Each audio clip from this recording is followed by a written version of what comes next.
فطرتوا ايه النهارده؟ احب اغش منكم عشان اعمل فطار بكره ان شاء الله. ممكن تقولوا لي فطرتوا ايه النهارده؟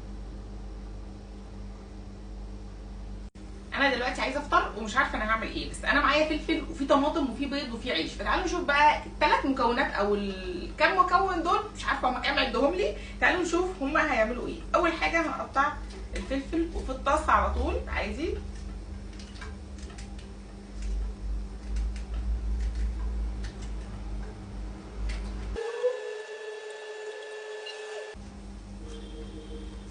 طماطم،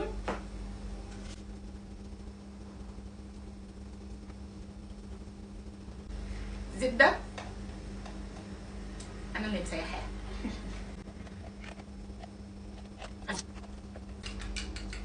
هنضرب البيض،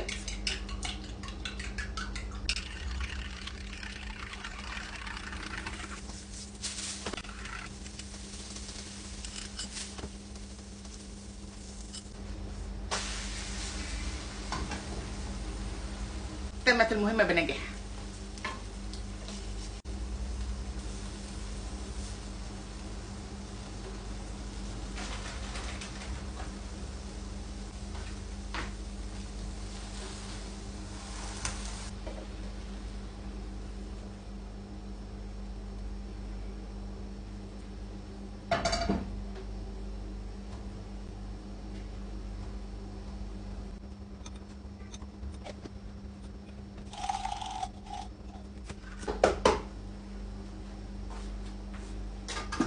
استنوا بقى عشان هي طلعت بوش، واليوم اللي ما ببقاش هصور لكم فيه القهوه بتطلع بوش اهي.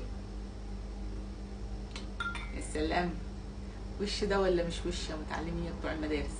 لا ملناش دعوه بالصب ده، الصب الاسود. وكده بقى نفطر ونشرب قهوتنا ونخش على البارت اللي بعده، تغذيه العقل. استنوا بقى هشوف انا هذاكر ايه النهارده واجي اشرحه لكم. تمام؟